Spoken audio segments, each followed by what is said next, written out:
Para po sa aking pong special feature na nais pong i-share po sa inyo ngayong umagang ito. Ito po ay pinamagatang blood donation, sharing the gift of life.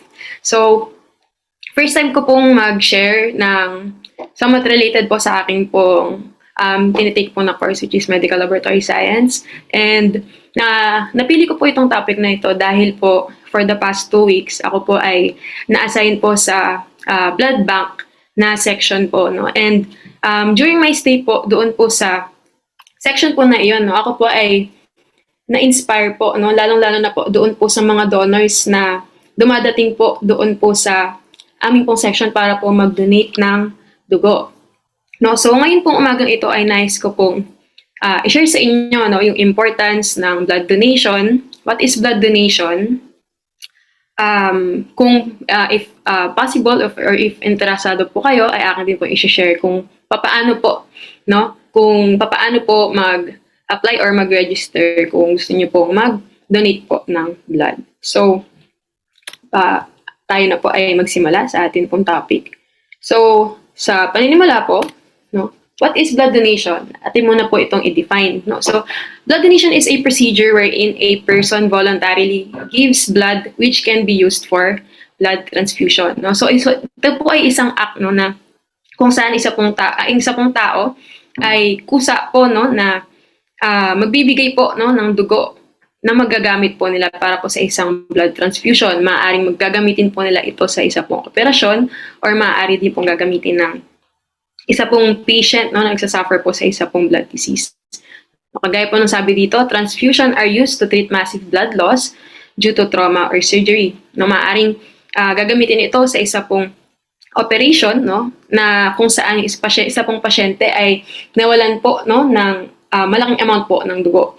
And also it is used to treat people suffering from blood disease, no, such as thalassemia, no. So napaka-importante po, no, na atin pong alam din, no, kung gaano po ka-importante yung atin pong dugo sa atin pong mga katawan. So human blood is very important po sa atin, no. Kung dahil po sa dugo, no, tayo po ay hindi po magfa-function yung atin pong mga organs, no, kagaya ng ating brain and lahat, no. Hindi po tayo mabubuhay kung wala po yung dugo po sa atin pong mga katawan. Without blood, the body's organs couldn't get the oxygen and nutrients they need to survive, no? Hindi po natin maaaring or hindi po natin malalabanan yung mga infections, no? Or hindi po natin malalabas yung mga waste products na kailangan po nating labas kung hindi po dahil po sa atin pong dugo. So kung wala po yung atin pong dugo, sa madaling salita, no, tayo po ay manghihina at maaari po tayong mamatay. So ang atin din pong dugo ay kinocompose po, no, ng mga components, no, such as our plasma, our red blood cells, white blood cells, and platelets, no. Dito po, no, kung isipin po natin, no, hindi lamang siya isang body fluid, no, kung hindi, ito po ay madami po itong composition, no, yung atin pong dugo. At ang bawat composition po ng atin pong dugo ay may kanya-kanya pong mga function, no. Kagaya po ng atin pong mga red blood cells. Ang atin pong mga red blood cells, sila po yung nagdadala po, no, ng oxygen mula po sa atin pong lungs papunta po sa the rest po ng atin pong mga katawan. And kagaya na lamang din po ng atin pong mga white blood cells.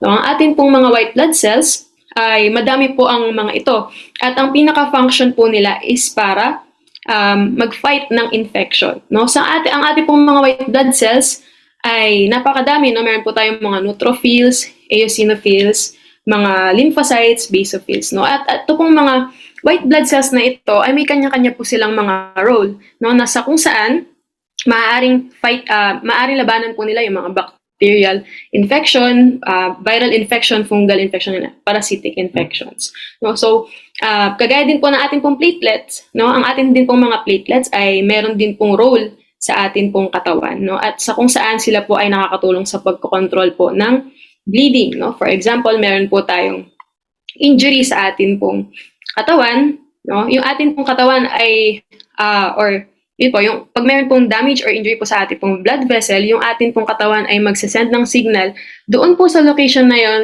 na kung saan mayroon pong injury at sila po ay magfo-form, no? Ito pong mga platelets ay magfo-form po ng ma-plug, no, sa kung saan kanila pong ikaklag po, no, or kanila pong iko-control po yung bleeding or kanila pong pahihintuin yung bleeding. So, dito po, no, makikita po natin kung iisipin po natin ay makapangyarihan po ng atin pong Panginoon, no, sapagkat kahit po, no, yung pong mga maliliit na mga selya po mula po sa ating pong mga katawan ay meron po silang kanya-kanya pong mga purpose, no. Kailangan po na atin pong ma-appreciate ito, no, atin po talagang alagaan yung ating pong katawan sapagkat ang bawat parte nito ay ginawa ng ating Panginoon na mayroong function. So, sa pagpapatuloy po na atin pong main topic, no? So, why do we need to donate blood, no? Why donate blood? Bakit nga ba natin kailangang mag-donate ng dugo? So, una po dito, sabi po dito, blood donors save lives. No, kagaya po ng sinabi ko kanina, sa pamamagitan po ng donate ng ating pong dugo ay maaari po tayong makapagligtas ng buhay po ng ibang tao. No, maaari pong kinakailangan po nilang ma-transfusan, no? Dahil po sila po ay nag-undergo ng isa pong procedure o ng isa pong operasyon. At ganun din po, kinakailangan po ng continuous po na pagdodonate po ng dugo kasi po, no, meron po daw constant need for a regular supply of blood because it can be stored only for a limited period of time before use. No? So, ang atin din po kasing mga stock po na mga dugo ay meron din pong mga expiration, no? Mga expiry po ang mga ito. So, sa mga bawat oras po na may kailangan po ng dugo, no? As much as possible, no? Mas maganda po kung meron pong available na dugo po sa atin pong mga blood bank, no? Para po in case na nangangailangan, no, in case po ng emergency ay mayroon pa. Meron po tayong mga stock, no. Sapagkat sinasabi din po dito, someone needs blood every 2 seconds, no. Ito po ay according sa Red Cross na every 2 seconds daw po, no, ay mayroon daw pong taong nangangailangan daw po ng dugo, no. So papaano na lang po kung wala po tayong supply ng dugo, no. So napakahirap pong maghanap ng blood po, no. Especially din po dito po sa atin pong lugar. No? Dito po kasi sa AMCM, dito po sa laboratory, parang halos araw-araw po meron pong sinasalinan. At hindi lamang po sila dito sa hospital mismo, may sinasalinan po ng dugo or ng mga nangangailangan po ng dugo. No? Napakadami din pong mga hospital na tumatawag po sa AMCM, no? Para po magtanong kung mayroon po kaming stock po na dugo dito. And lastly, there is no substitute for human blood, no? Yung atin pong dugo, no? Wala pong maaaring pumalit po dito, no? Human blood cannot be manufactured, no? Dito po, no, kahit po sobrang advanced na po ng technology po natin ngayon, no, napakadami na pong mga invention or mga discoveries ng mga tao, no? Wala pa rin po makakapalit sa dugo, no? Sapagkat wala pong ibang substitute, no, na maaari po natin ipalit sa dugo kung hindi lamang po ang dugo. Kaya po napaka-importante po, no, na atin din pong pinopromote yung pong blood donation po sa mga tao sapagkat in need po, no, tayo ng stock po ng atin pong mga dugo. So dito din po, so nais ko naman din po i-share sa inyo yung process if kayo po ay interesado na mag-donate po ng dugo, no? So, bago po yun, ay atin muna pong pag-usapan yung pong basic eligibility guidelines, no? Kung sino nga po ba yung eligible na mag-donate, no? Kasi hindi lamang po or hindi po lahat ng gustong mag-donate ay nakakapag-donate, no? Dahil meron din po tayong criteria na sinusunod. So, for the age, no? Kailangan po ay yung po ating pong donor ay between 18 to 65 years old. Yung ating pong weight or timbang ay at least 50 kg.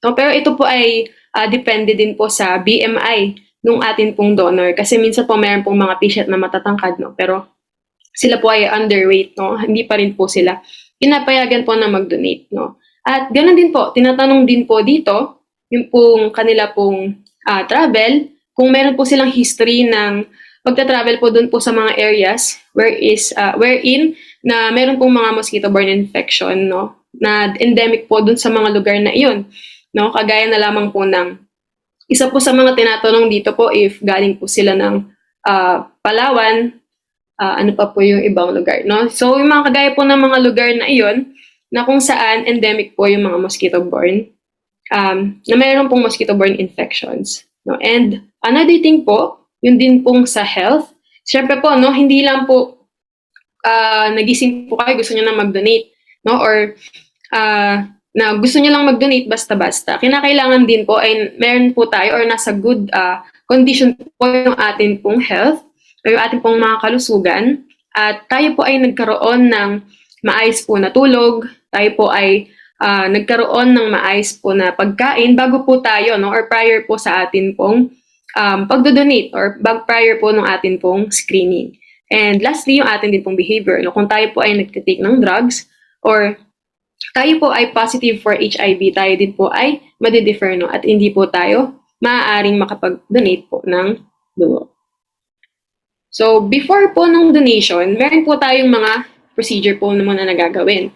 No? Kagaya po ng sinabi ko kanina, hindi po din basta-basta kasi yun pong pagbibigay or pagdodonate po natin ng dugo. So, ito pong steps na ito or flow po, ito po ay according po no, or based po sa ginagawa po namin na procedure dito po sa laboratory. No? So first, nagbibigay po kami ng isa pong registration form na kung saan fill-upan po ito ng donor ng kanila pong name, age, gender, birthday, address, and other necessary information po. No? And nandito din po, meron din po ditong medical history na sa kung saan tatanong po yan kung sila po ba ay meron ng history ng pagdodonate ng blood. No? Kasi po, pwede lang po kayong makapag-donate ng blood every after 3 months po. Every after 3 months, or after po ng 3 months, pwede na po kayo ulit mag-donate. No? So, meron din po, tinatanong po dito if na-defer na po ba kayo before. Kasi maaari pong tingnan din po yung reason na yun, no? Kung bakit po kayo na-defer dati, no? Kung bakit di po kayo nakapag-donate. So, tinatanong din po dito, if mayroon po kayong menstruation para po sa mga babae, no, kinakailangan po, no, yung wala po kayong menstruation po that time na magdo-donate po kayo or yung menstruation niyo po dapat ay 7 days ago pa po, no? Yun po. So, ano pa po yung mga tinitingnan po dito, no? Tinatanong din po if nag-intake po na ang isang tao po ng alcohol and etc. So, napakadami po ng mga kino-consider, no, at tinatanong po bago po kayo makukunan po ng dugo. And then after that, pagkatapos po i-fill up po itong registration form, dadalhin po kayo dun sa ER para po tingnan po yung mga vital signs, tingnan po yung inyo pong pulse, blood pressure, temperature, and other necessary po na test, no, para po malaman kung kayo po ay qualified para po mag-donate ng dugo. And then after po nun, kayo po ay may interview ng isa pong doktor doon po, no? Patungkol po dun sa inyo din pong medical history. Tatanong po yan kung meron po kayong asthma or other po na sakit na maaari pong magpa-defer po sa inyo, no? At ito po ay para din po sa inyo pong kaligtasan. And then pagkatapos po nun, pag kayo naman po ay free na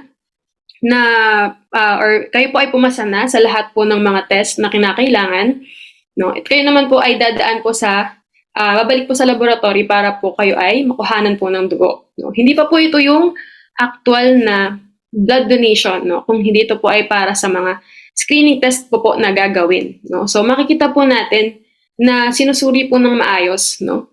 Yung pong pagkukuha po ng dugo sa inyo. No? Kaya po wag po kayong mag-aalala, no? Kung delikado po, no, na magpa-blood draw. No? At dito po sa screening test, tinetest po dito or titingnan kung ano po yung blood type nyo, yung ABO and RH typing. At si-screen din po kayo for HIV, malaria, syphilis. Titingnan din po yung inyong hemoglobin and hematocrit and hepatitis B and etc. So, dito po sa process po na ito, siguro po magte-take po ito ng 30 minutes ng inyo pong oras, no? At dito po, mas matagal pa po yung pag-aantay nyo po sa screening, no? Kesa po sa actual blood draw. Kaya po, kung iniisip nyo po na matagal, yung pong pag-donate po ng dugo, no? Hindi po, no? Ito po ay napakabilis lamang na proseso. Baka mas matagal pa po yung pagpila nyo po sa ER. No? So, pagkatapos po nito, kapag kayo po ay pumasa na po sa atin pong mga screening tests and lahat po ay nakita po, no, na kayo po ay qualified para po makuhanan po ng dugo, ayun na po, pupunta na po tayo sa actual na blood donation. So dito po sa blood donation na ito, it only lasts about 10 minutes. No? So napakabilis lamang po, no? At kung makikita niyo po dito sa picture, ito po yung needle na ginagamit po. No? So, napaka-importante dito na atin pong mga sarili mentally, no? Na i-prepare yung ating sarili na tayo po ay magdodonate. Especially po para dun sa mga first-timers. Kasi po, kung minsan, dito po sila umaatras kapag nakita na po nila yung karayom, kung gaano po kalaki yung needle. So, meron po akong kasama po na intern. Siya po yung tutusok, pero siya po yung natakot dun sa karayom kasi malaki po. Kasing laki po siya ng straw, ng sesto. Kaya po, natakot. So, kailangan importante din po na i-prepare po natin yung ating pong mga sarili mentally. And dito po, yun nga po, no? So, pero po, kung pag-uusapan po natin or kung tatanungin po ninyo ako kung masakit, hindi po siya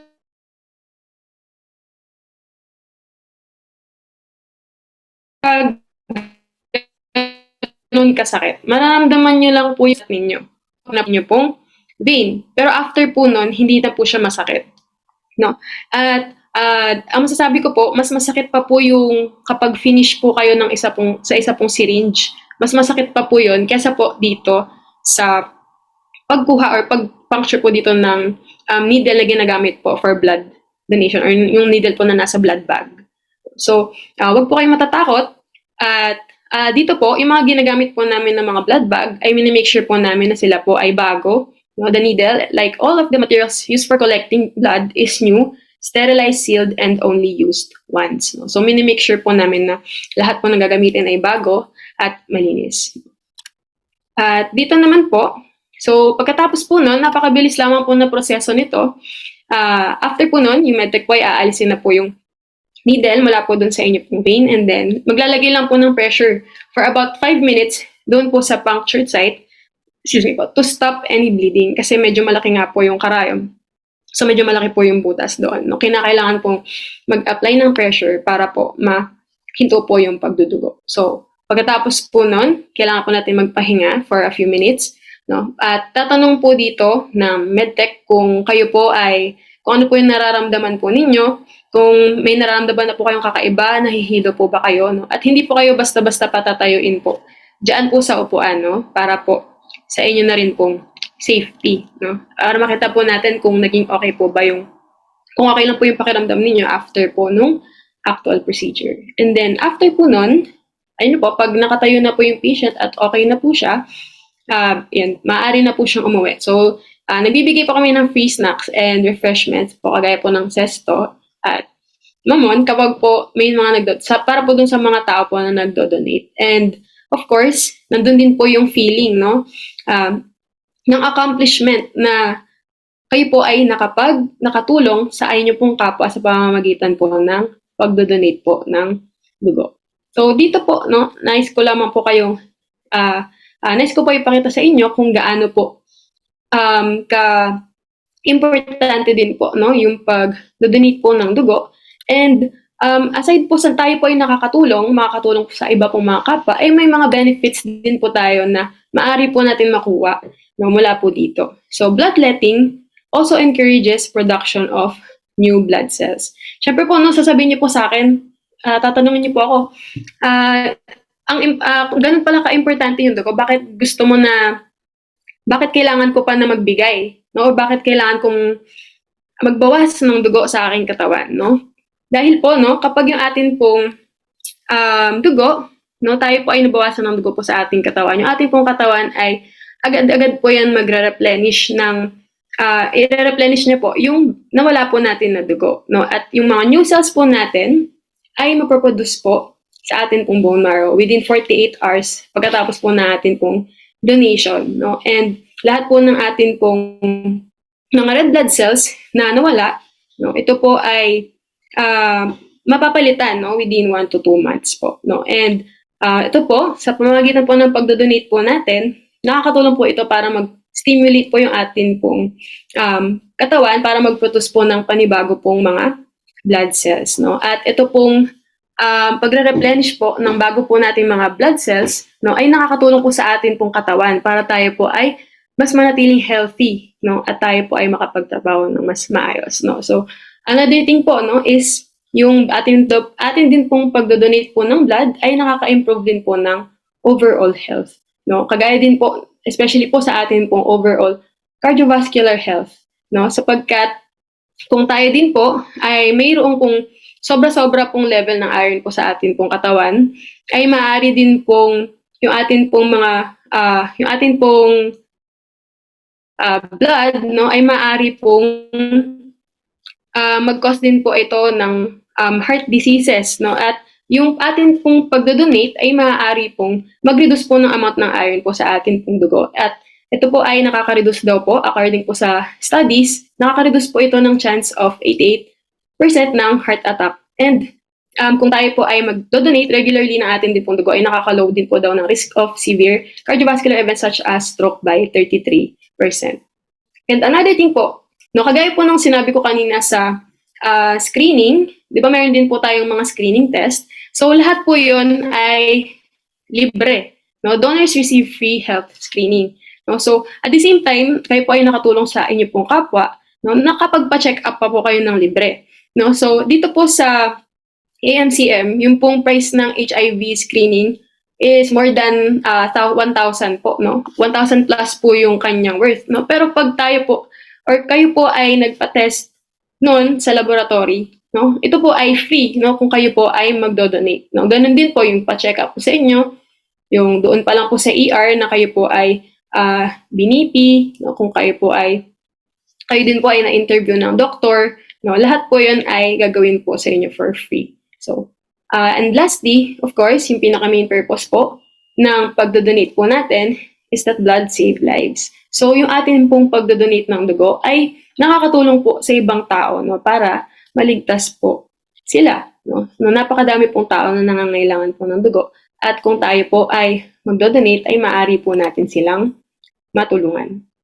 So, dito po sa aking pong pagtatapos, ay nais ko po muna basahin yung Matthew 5 verse 16 na sinasabi po, in the same way, let your light shine before others that they may see your good deeds and glorify your Father in heaven. So, sa pamamagitan po ng pagtulong po natin sa ating pong mga kapwa, ay maaari po natin mapakita, no, yung pagmamahal ng ating Panginoon sa kanila. Hindi po natin masasabi, no, maaring tayo po pala ay ginagamit pala ng ating Panginoon para maging instrumento, para matulungan po natin yung ating pong mga kapwa na nangangailangan, no? At maaari po natin mapakita sa atin pong mga kapwa yung ating pong care o yung pag-ibig po ng ating Panginoong Diyos sa kanila sa pamamagitan po ng mga halimbawa po na kagaya po ng pagdodonate po natin ng dugo. So sana po ay mayroon po kayong natutunan or na-inspire ko po kayo sa kung paano po na-inspire din po ako ng mga donors po namin dito po sa laboratory na tumulong po sa ating pong mga kapwa. Salamat po and maraming salamat po sa inyo lahat. Thank you and happy Sabbath.